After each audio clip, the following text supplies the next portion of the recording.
अस्सलाम वालेकुम। अमिता खातून Mishra news channel Korea में आप सभी का स्वागत है। हम सभी लोगों का तहे दिल से इस्तकबाल करते हैं। अभी तक हमारा बहुत से वीडियो वायरल हुआ है और हमारा वीडियो वायरल होने के बाद में बहुत से लोगों ने हमारी मुखालफत हमारा आलोचना की है। बहुत अच्छी बात है। अभी आज जुम्मा का दिन था और जुम्मा के दिन में सब लोग नमाज़ पढ़ते हैं और सबको ये भी मालूम है कि जुम्मा में और दिन के बजाय जुम्मा में ज़्यादा भीड़ होती है और मस्जिद के आगे सब बिल्कुल खाली, पहला दूसरा तीसरा भी, अब पीछे वाले भी सब लोग नमाज पढ़ रहे हैं। और ये आपको सोचना है कि जो नमाज पढ़ने के लिए आते हैं उसको कई बार बताए कि पहले सब को पूरा करो, दूसरे सब को पूरा सामने वाला कोई जगह खाली ना रहे, जिससे कि पीछे आने वाले नमाजी को नमाज पढ़ने में तकलीफ ना हो। ये बात हमने कई लोगों को बताया और सभी लोगों ने हमारा विरोध किया कि तुम कुछ मत बोलो क्योंकि तुमको समझ में नहीं आता। हमने बोला ठीक है। और इसका वीडियो रिकॉर्डिंग पहले भी कई जगह से हुआ है क्योंकि हमारे जो शुभ चिंतक है, हमारे जो हमसे जो मोहब्बत करते हैं, उन लोगों को ये बात बुरी इसलिए लगती क्योंकि वो सच्ची बात को लोग हमेशा दबाने का कोशिश करते हैं और सच्ची बात दबाने के लिए लोग कुछ भी बोलने को तैयार होते, कोई भी हद तक जा सकते हैं। हमने किसी को कुछ नहीं बोला, लेकिन आज कई मस्जिदों का रिकॉर्डिंग हुआ है और लोगों को दिखाया है।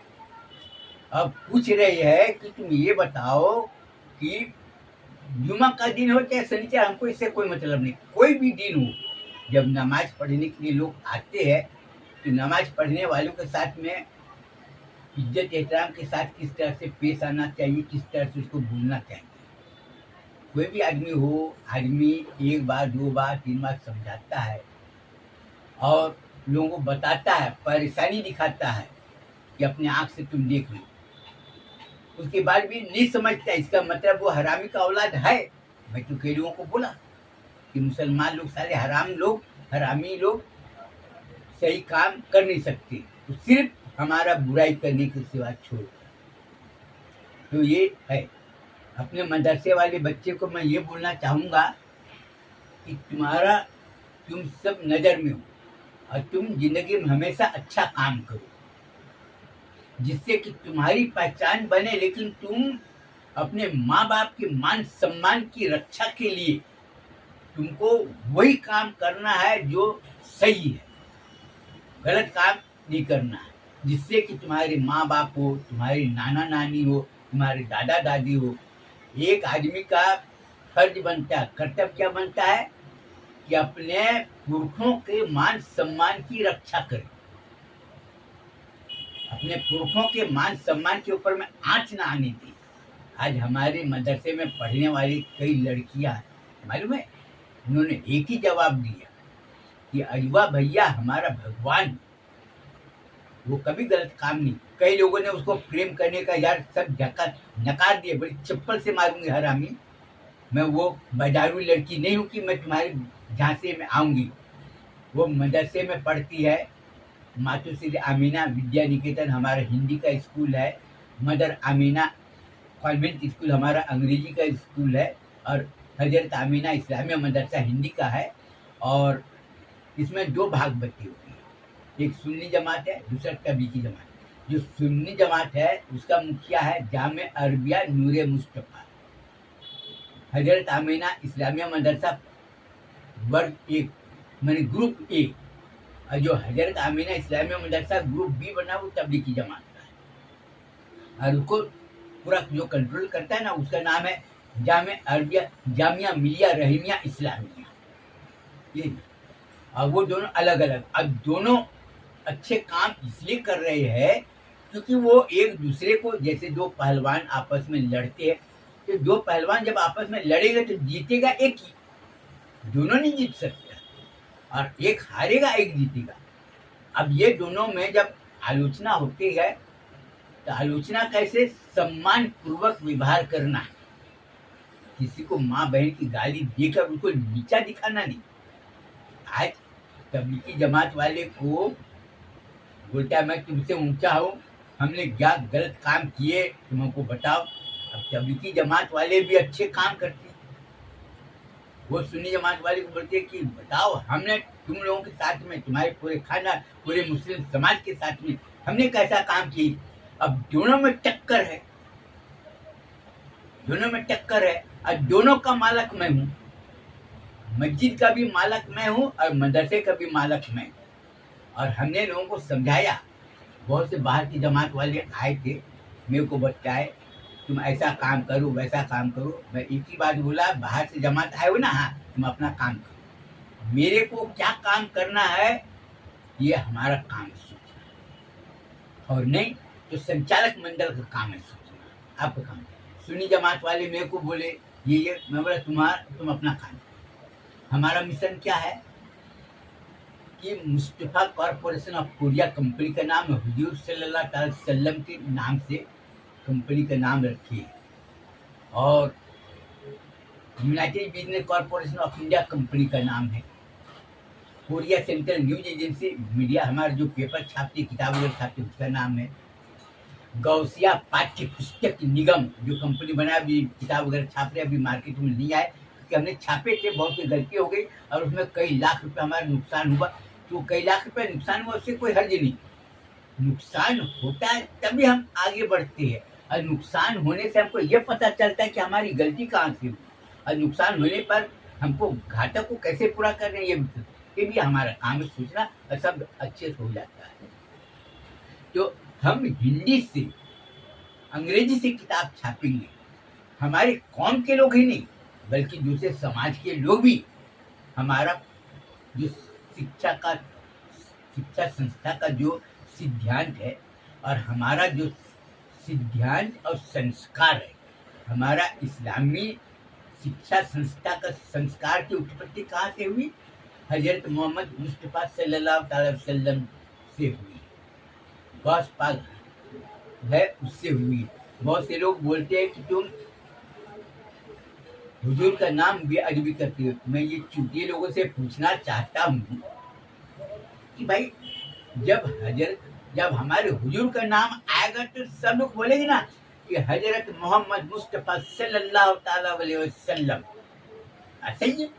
लेकिन जो आदमी दूसरे समाज का है वो तो एक ही बात बोलेगा ना, हजरत मोहम्मद साहब। अब उसको उतना लंबा आएगा क्या बोलने के लिए? लोग हमसे पूछते हैं कि तुम बेअदबी करते हो, और इस बात की खुशी है कि बहुत से मौलाना लोगों ने बोले कि पंडित अजय नारायण मिश्रा, अरे वाह भैया वो काम कर रहा है, वो अच्छा काम कर रहा है, उसके ऊपर में कोई दोष नहीं, सब कर दिए। वो सीधे बोलते हैं मैं ईमान वाला हूँ, हक बात बोलूंगा, हमको किसी के बहकावे में आना नहीं है और किसी के चापलूसी करना नहीं, और हमको उसे कोई लेना देना नहीं, बिल्कुल सही काम कर रहा है। गलती एक अनाड़ी आदमी लाख गलती करेगा, उसका गलती माफ, और उन्होंने जो भी किया बिल्कुल सही किया। अरे जो दूसरे समाज के हैं वो अदब से बोल रहे हैं कि इस्लाम धर्म के प्रवर्तक हजरत मोहम्मद साहब ने ये निर्देश दिया, कितना सम्मान पूर्वक बात कर रहे हैं। अब मुसलमान है वो तो बोलेगा ना कि हमारे इस्लाम के जो जन्मदाता है, जो हमारे नबी है हजरत मोहम्मद मुस्तफा सल्लल्लाहु अलैहि वसल्लम, ऐसा कौन बोलेगा? जो मुसलमान है, जो मुस्लिम बने। अभी तो बहुत से मुस्लिम लोग, अभी जो नए मुस्लिम बने बेचारे लोगों को उसको भी पूरा नहीं मालूम, उसको भी रटा रहे सब, लेकिन वो भी करते। तो ठीक है, तो यहाँ तक बात तो सही है। तो अब मैं क्या बोल रहा था कि मस्जिद में नमाज पढ़ने की। अब ये बताओ, कई लोगों को मैं ये बोला हूँ, वीडियो रिकॉर्डिंग किया है, दरगाहों में जो कर रहे, अगर ज़्यादा जोर डालोगी तो मैं अपने विरोधी लोगों को, हमारे जो मुखालफत करते उसको, फिर हमारे पास में जवाब देने का यही उपाय है कि जहाँ जहाँ दरगाह में हमने जो वीडियो रिकॉर्डिंग किए तो सब लाइट मिलाकर देंगे। फिर बाद में ये मत बोलना कि इन्नल्लाह मा साबिरीन, ये ऐसा गलती होता है, किसी के मत करो। क्योंकि जाकर देखो, खुद अपने आँख से जाकर देखो कि लोग सूर्य यासीन पढ़ रहे, सिर खुलिए, और तो ये खुले सूर्य यासीन पढ़ रहे हैं, तो बेअदबी वो लोग कर रहे ना, उसको जब कई बार बता रहे, कई लोग देख रहे हैं, तो है ना। और हमारा काम है, अगर हम अपनी आँख से देखें तो हमारा काम उसको बताना, और हम ये काम करते हैं। अब रही बात कि कुछ लोगों ने ये बोले है कि तुम जो बोलते हो सदका हो, अतिया सद, ये सब होता है ना डब्बे में रखते। तो कई लोगों को हमने बताया 10 साल पहले कि तुम सदका वगैरह सब कुछ करो, हमको उससे कोई मतलब नहीं। तुम अपने कौम से अगर मोहब्बत करते हो, तुमने बड़ा डब्बा लो, उसमें रोज 2 रुपया 4 रुपया जो भी हो अपना डालो, महीना में जितना होता है, साल में। और तुम वो 10,000 12,000 होता है, तुम किसी अपने पहचान में कोई भी गरीब दिखे तो उसको बोलो कि ये 10,000 रुपया लो, तुम ठेला में तुम सब्जी बेचो और साल 2 साल के बाद मेरा पैसा वापस कर दो।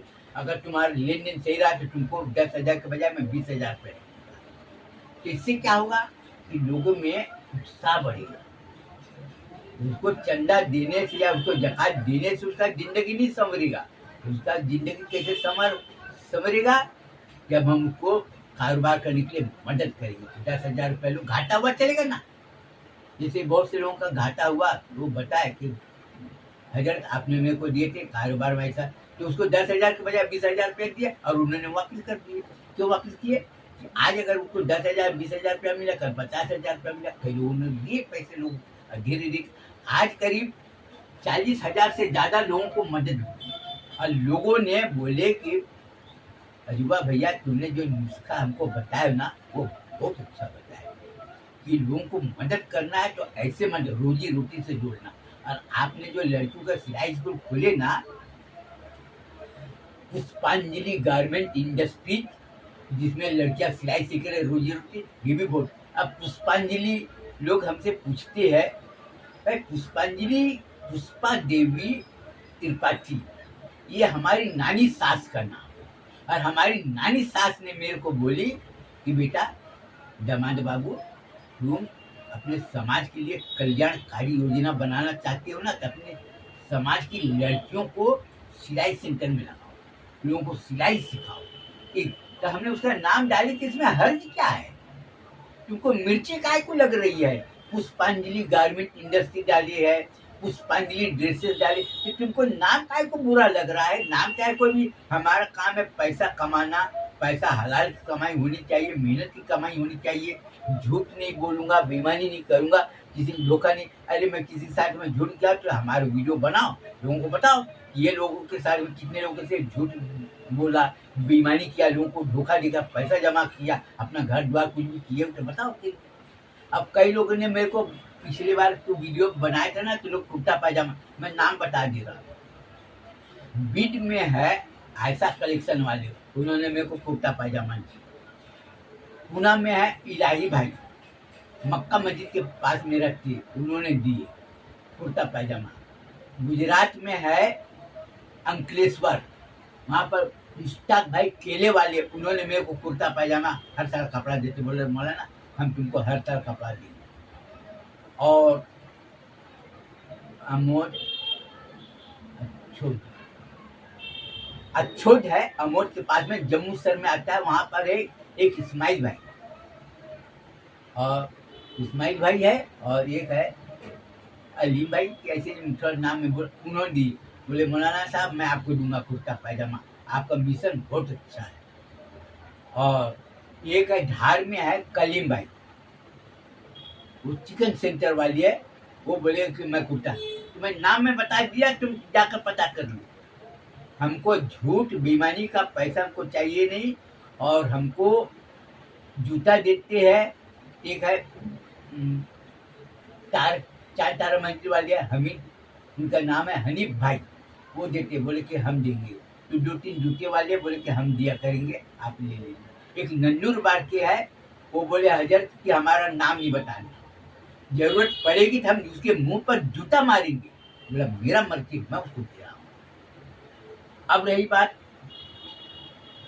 कि मैं स्कूटर चलाता हूँ, तो लोग मेरे से पूछे कि तुम तेल का पैसा कहाँ पर, तुम तो झूठ बोलते नहीं, बेईमानी करते नहीं, वो भी बात नहीं। तो कई लोगों ने मेरे को हर साल कोई 300 रुपया, कोई 500 रुपया इस तरह से दिए है। तो इस तरह से हमने जमा, तो कोई 26,000 हुआ, कोई साल मेरे को 35,000 हुआ, 40,000 हुआ। इस तरह से हमने 4.5 लाख रुपया जोड़े।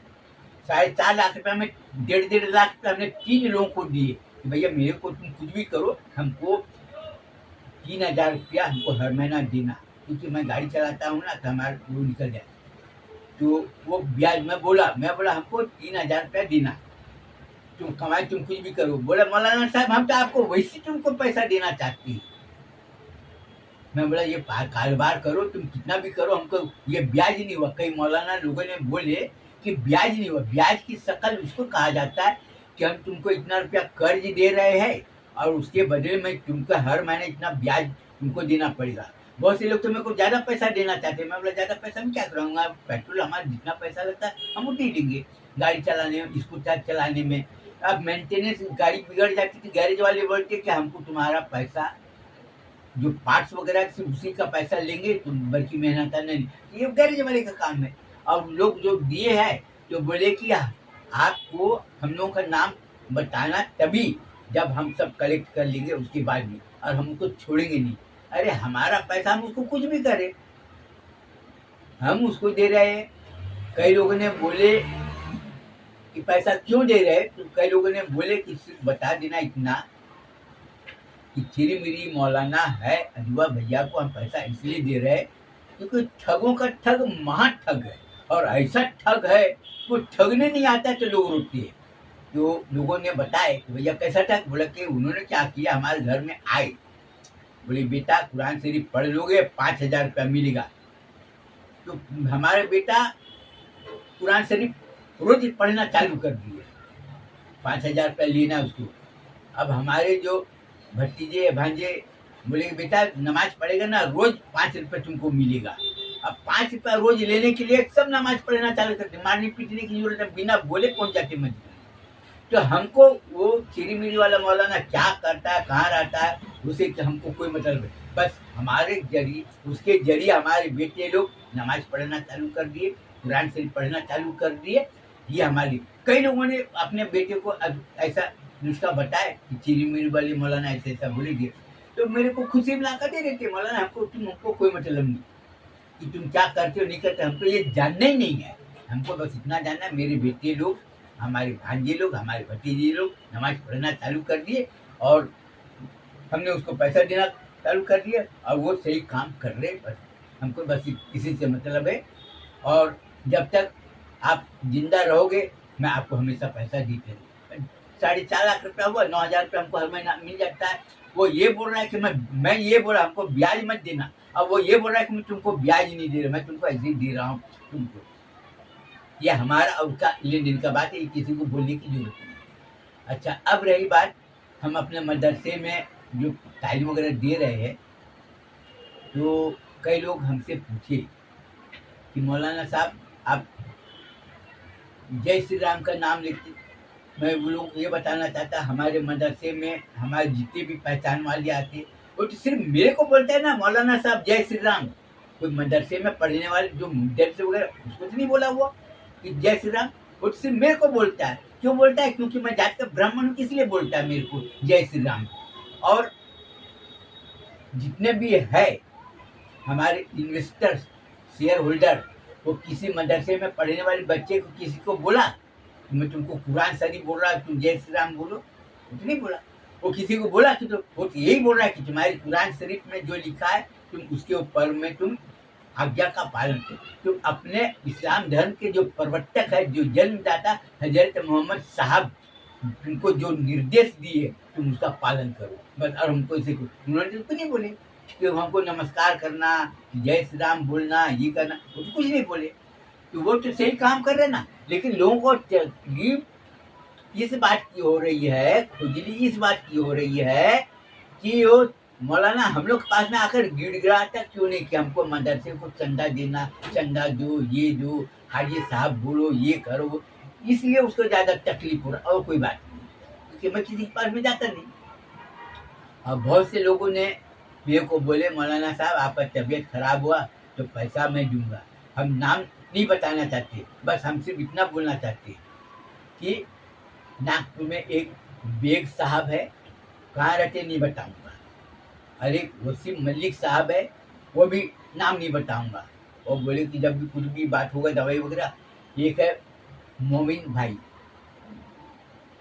वो कहाँ रहते वो भी नहीं बताऊंगा, नागपुर में है, वो क्या धंधा करते ये भी नहीं बता। उन्होंने बोले कि जो भी होगा कभी कम ज़्यादा हमको बता। और लोगों ने भी बताया है कि जो भी होगा हमसे दवाई का पैसा ले जाना। अरे तो मैं जब बीमार पड़ूंगा तब दवाई का पैसा मांगूंगा ना, जब बीमारी नहीं पड़ूंगा दवाई का पैसा में। अभी आँख का ऑपरेशन के लिए 1,000 ने बोले, मैं तुमको दे देता 15,000 रुपया है, तुम अपना आँख का ऑपरेशन करा लेना जो भी। और लोगों ने भी बोले हमने लिए, तुम अपना करो। अब अपने मदरसे में बच्चे को पढ़ने के लिए हमने जो लाए है, कोई बताए कि हमने झूठ बोलकर अपने मदरसे में बच्चे को खाना खिलाए, हम किसी को लूट कर लाए। ये बोले हम जो भी किया अपना मेहनत करके पैसा कमाए हैं, और मेहनत करके मदरसे में पढ़ने वाले को कपड़ा दिए और खाना का खर्च हम उठा रहे हैं। अब रही बात, कई लोग सवाल किए हमसे कि आपके मदरसे में कई रात भूखे, भाई हमारे पास में पैसा रहेगा तो देंगे, कभी कभी होता है पैसा इधर उधर तो सो जाते हैं, इसमें कोई हरकत वाली नहीं। मदरसे में पढ़ने वाले बच्चे वो खुदे बोल दे कि कोई हरकत नहीं, रोज खाना खाते ना, कभी कभी हो जाता है, नहीं खाते भूखे सोए चलेगा उससे कुछ। उसके माँ बाप भी बोले तुमको तकलीफ क्या हो रही है। भाई मदरसे में पढ़ने वाले बच्चे है, ठीक है, पिछले हफ्ते में 1 दिन खाना नहीं खाए, पिछले महीने में 4-5 दिन रात में भूखे सोए खाना नहीं खाए, पैसा नहीं खाए, तो तुमको क्या तकलीफ हो रही। वो बोल रहा है क्या तुम्हारे बच्चे मदरसे में जो पढ़ते भूखा ना सोए, हम लोग चावल गेहूँ सब देने आते, सब भगा देते। भाई हमको नहीं चाहिए ना, तुम दूसरी जगह दो और भी मदरसे मुझको ले जाकर दो। तो ये है हक और हलाल की कमाई और सिद्धांत और संस्कार। हमारा सिद्धांत और संस्कार अच्छा रहेगा, हमारा जीवन उज्जवल भविष्य बनेगा, इसमें कोई रोक टोक नहीं। और आपको एक चीज बता दूं, ये बताना इसलिए जरूरी है कि हम अपने मुस्लिम समाज को बोलना चाहते हैं कि तुम लोग दिवाली मनाते हो, पूजा करते हो, जबकि तबलीगी जमात वाले मेरे को गाली देते हैं। ये कुफ्फार इस्लाम के नाम पर ये बदनुमा धब्बा है, ये है। अब बहुत से तबलीगी जमात वाले बोलते कि उसको कुछ मत बोलना यार, तबलीगी जमात वाले साथी लोगों को समझाए उसको कुछ मत बोलना यार, क्योंकि वो क्या करेगा भाई, वो तो लोगों को बोल रहा है ना कि भाई पूजा पाठ भी करो, वो तो बोल रहा है ना कि दिवाली में पूजा पाठ पटाखे वगैरह फोड़ते, वो पैसा जो है ना तुम अपने काम में लाओ। और एक चीज अभी आप लोगों को सबको मालूम होगा, रजनी अम्बेडकर बौद्ध समाज वाली वो अपना प्रचार कर रही है, वो बोल रही है कि बौद्ध समाज वाले दिवाली मनाते हैं। दिवाली मनाते हैं तो किस खुशी में मनाते हैं, भगवान श्री रामचंद्र जी विजय लौटे लंका से, तो उसको पूजा किसको हो रही है, लक्ष्मी जी को हो रही है। जबकि वो अपने समाज वाले को जागृत करने के लिए कितना योजना वो लोग बनाए, और जगह जगह वो लोग सम्मेलन कर रहे हैं, जगह जगह वो लोग सम्मेलन कर रहे हैं, अपने समाज वाले को जागृत कर रहे हैं। और लोग बता रहे, क्या बता रहे, पटाखे फोड़ते। भाई कोई जानवर अगर पटाखे का आवाज आएगा तो आएगा तुम्हारे पास में खीर को बन जाएगा। और दूसरी बात ये कि लक्ष्मी जी की सवारी क्या है, उल्लू। तो उल्लू रात भर पूरा लाइटिंग करते, पूरा डेकोरेशन करते, पूरा ढोल का एकदम पटाखे वगैरह फोड़ रहे कि पूजा करे कि लक्ष्मी जी हमारे पास में आए, हमारे घर आए, सब सजा कर रखिए। तो लक्ष्मी जी की सवारी है उल्लू, उसको रोशनी में तो दिखाई देता नहीं। तो लक्ष्मी जी की जो सवारी है उल्लू, जब उसको कुछ दिखाई देगा नहीं तो वो जाएगा कहाँ। अब मुस्लिम लोग तो खाए पिए रात को बत्ती बुझाए और सो गए, तो लक्ष्मी जी की जो सवारी उल्लू है तो मुस्लिमों के घर में घुस जाती है, क्योंकि उनको जाना चाहिए जहाँ दावत मिली वहाँ जाना चाहिए, तो दूसरे घर में घुस जाती है। तो ये बताओ, वो रजनी अम्बेडकर है, वो क्या बोल रहे हैं कि तुमने पटाखा फोड़े तुमको क्या मिला, तुमने फोकट में इतना लाइटिंग सजाए क्या मिला, तुमने बाहर से तो 50 रुपया, 100 रुपया, 200 रुपया, 500 रुपया, 1000 रुपया की मूर्ति खरीद के लाए मिट्टी का। उसको पूजा पाठ किए, खूब इधर उधर अगरबत्ती जलाए, उदबत्ती जलाए, ये किए वो किए, और दूसरे दिन ले जाकर पानी में डाल दिए। खर्चा कितना किया? 2000, मैंने 5-6 हजार, 10 हजार, 12 हजार, 15 हजार रुपया खर्चा किए, और तुम्हारा पैसा कहाँ गया? पानी में। तो लक्ष्मी जी को तो तुमने, अगर जो मूर्ति बनाकर बेच रहा है लक्ष्मी जी का, अगर उसको मालूम होता कि मैं लक्ष्मी जी की पूजा करूंगा तो मूर्ति बनाकर काय को बेचता? वो लोग अपने घर में रखता, बोला नहीं बेचूंगा मैं, नहीं हमारे पास में। लेकिन वो मूर्ति बेच के लाखों रुपया कमाए। तो लक्ष्मी जी कहाँ गया? तुम्हारे घर से लक्ष्मी जी निकल कर मूर्ति बनाने वाले के घर में चले गया। तो वो अपने समाज को जागृत कर रही। और आज हमारे मुसलमान लोग शादी हो रहे, क्या कर रहे हैं? डीजे बजा रहे हैं। क्या बोल रहे हैं? हम आशिके रसूल हैं। पटाखे फोड़ रहे हैं। क्या बोल रहे हैं? सुन्नी जमात मौलाना साहब सज धज के जा रहे हैं और ये कर रहे, निकाह पढ़ा रहे हैं। वो साले मौलाना को शर्म नाम की चीज तो, अरे रंडी की भी औलाद होगा ना तो वो भी नहीं जाएगा। जहां पर हुजूर की तौहीन होगा उसके घर पानी पिएगा, वो तो लात मार देगा। कि जहां पर हुजूर की तौहीन हो रहा है वो सोने की गिलास में पानी देगा, लात मार देगा, चप्पल मारेगा, बोले हमारे सामने में दोबारा आना मत। जहां पर हुजूर की नाफरमानी होती हो उससे लोग बात करना तो रही दूर की बात, वो तो मुंह उठाकर भी नहीं देखेगा। तो हम जब मदरसा चला रहे, मदरसे में जो तालीम दे रहे, जब हम हुजूर की नाफरमानी करेंगे या हुजूर के खिलाफ अपनी ताकत दिखाएंगे तो मदरसे में पढ़ने से फायदा क्या होगा? आज जाकर देखो, आज कोई मौलाना, हमने बहुत से मौलाना की बीबी है मेरे लिए दुआ कर रही है, बोल रही है कि चिरी मिरी वाला मौलाना है ना, अजीबा भैया बोलते, जिसको बोलते पंडित अजय नारायण मिश्रा, उन्होंने बिल्कुल सही बात बोली। हाफिज जी का इमाम, मस्जिद का इमाम का तनख्वाह 30,000 रुपया होना चाहिए।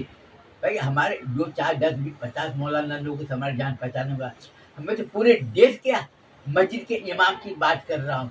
सभी लोग मेरे को तो दुआ दे, जबकि मेरे को गाली देना चाहिए उसको, लेकिन सभी लोग मेरे लिए दुआ करें। मौजन साहब की बीवी वो बोले मौलाना का बहुत अच्छी बात। अब ये मौलाना अब मस्जिद में जो नमाज पढ़ते हैं बोलते हम ईमान वाली है। काय का ईमान वाली है भैया? मस्जिद में जो काम करे बेचारा मौजन साहब, जो साफ सफाई करता है, देख रेख करता है, सर उसको दे रहा है 10,000 रुपया, बोलते हमने बहुत बड़ा एहसान कर दिया। वो हरामी को बोलने में भी शर्म नहीं आई।